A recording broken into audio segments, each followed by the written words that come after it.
On parlait il n'y a pas si longtemps que ça du procureur de la République. Et notamment, on avait dit... Ok, là-bas, il est élu, ça change rien. Mais ça pourrait faire un super sujet de vidéo. Donc, le procureur élu directement par les citoyens, où, quand, comment? Ben, aux États-Unis. Ouais. Et encore, pas dans tous les États. Mais en effet, là-bas, la règle générale, c'est une élection du procureur au suffrage universel direct. Alors, des avantages, il y en a. Une politique répressive adaptée au terrain. Une légitimité populaire renforcée. Une indépendance accrue vis-à-vis des autres pouvoirs.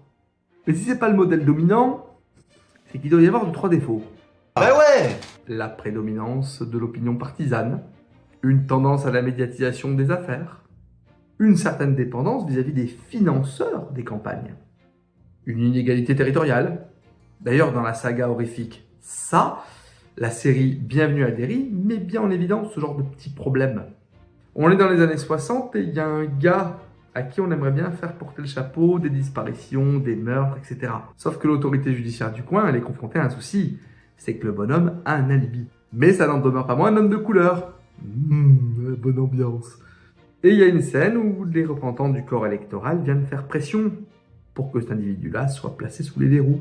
Sinon, il n'y aura pas de réélection. Et ça marche. Donc ça illustre bien que c'est pas non plus top comme système. Hein. On ne peut pas toujours avoir un Harvey Dent. Quand les ennemis étaient à leur porte, les Romains suspendaient la démocratie et nommaient un homme pour protéger la cité. Et ce n'était pas considéré comme un honneur, mais comme un service d'intérêt général. Peut-être qu'on peut avoir un juste milieu. Entre les deux, un compromis. Peut-être envisager un système de désignation qui ne reposerait pas que sur la nomination ou que sur l'élection. Mais non, mais c'est l'un ou l'autre! Ce qui d'ailleurs est presque le cas en France. On a tendance à l'oublier, mais le maire a des pouvoirs de police. Fichez le camp, je dirige les opérations. Je crois que cette écharpe empêche l'air d'aller jusqu'à votre cerveau. La charte de la ville dit qu'en cas d'urgence, c'est moi qui mène la danse. Ah ouais, c'est ce qu'on va voir. Allons à l'hôtel de ville. Très bien. Et au-delà même de la matière administrative, qui n'est pas rien, hein, ben, le maire est considéré comme un officier de police judiciaire.